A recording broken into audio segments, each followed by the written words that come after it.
Everyone has an opinion about AI grading right now. Half the internet says AI will replace teachers within 5 years.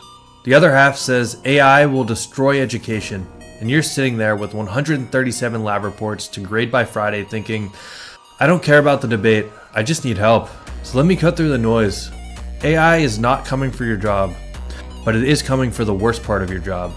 And the question you actually need to answer is not whether to use AI, it's which parts of your work are mechanical and which parts are meaningful, because those two categories require completely different things. I'm Ben, and on the Teacher's Bookshelf, we take one powerful book and apply it to decisions teachers actually face. Today, the book is Rick Rubin's The Creative Act, and the decision is this: which parts of grading belong to AI and which belong to you? Rubin opens the book with an idea he calls source and the filter. Source is the raw material of creation. It's everywhere. It's universal. Every musician hears the same 12 notes. Every painter sees the same color spectrum. But the filter is you, your perception, your experience, your particular way of seeing the world. The Beatles heard Chuck Berry, but they didn't reproduce Chuck Berry. They ran that raw material through their own filter, and something entirely new came out the other side. The input was universal, the output was irreplaceable. Then, Rubin describes two creative archetypes: the experimenter and the finisher. The experimenter plays, explores, generates possibilities. The finisher takes those possibilities and executes them with precision. Checks every detail. Makes sure the math adds up, literally. Here's the insight. AI is the ultimate finisher. It can check 1,000 calculations in the time it takes you to grade 1. It never gets tired on paper 47. It doesn't accidentally mark something wrong because it's 11 at night and you've been grading since dinner. For mechanical verification, AI is better than you.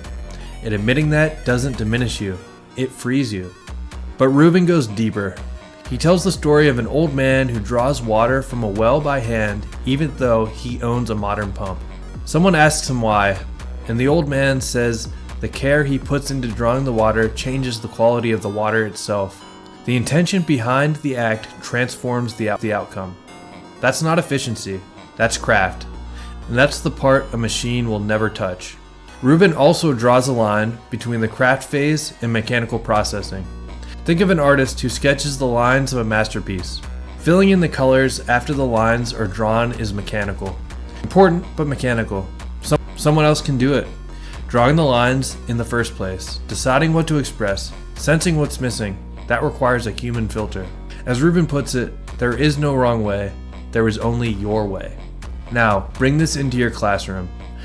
Every assignment you give has mechanical parts and meaningful parts. Did the student balance the chemical equation? That's mechanical.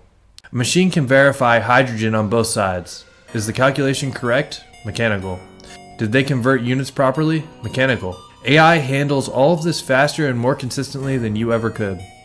But does the student understand why the reaction happens? Can they explain what would change if you altered the temperature? Can they connect this problem to something they learned 3 weeks ago? Can you read between the lines of a struggling student's response and see that they're closer to understanding than their score suggests? That's meaningful. That's your filter. That requires knowing that Marcus writes short answers when he's frustrated, not when he doesn't understand. That requires recognizing that Sophia's wrong answer actually reveals a creative approach that deserves a conversation, not a red X. No algorithm on earth can do that, because that judgment comes from your relationship with each kid, your understanding of where they've been and where they're capable of going. The teacher's filter is irreplaceable. AI processes answers. You interpret minds. So here's your Monday morning action. This week, create an AI grading decision tree. Take one assignment you're about to give. Go through each question. Ask yourself one thing.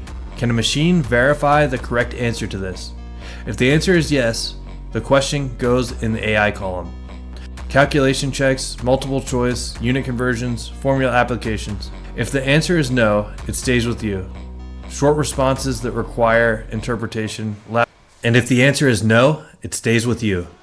Short responses that require interpretation, lab analysis where reasoning matters, anything where you need to understand what the student was thinking. And for the questions that fall in between, the hybrids, let AI flag them in eReview.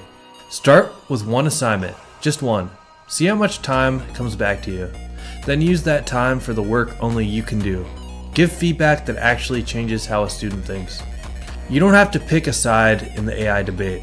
You just have to know which parts of your work are mechanical and which parts carry your fingerprint. AI grades the math, you grade the meaning. That's not a compromise, that's a superpower. Tell me in the comments, what's one grading task you wish you could hand off to a machine tomorrow? I want to hear what's eating your time. Keep building mastery. If you'd like to download a pre-made AI grading decision tree, head on over to our website at Teachers Bookshelf Resources to get that download. Or just head over to the description here and you can click a link to get to it. Thanks so much for watching, and I'll talk to you soon.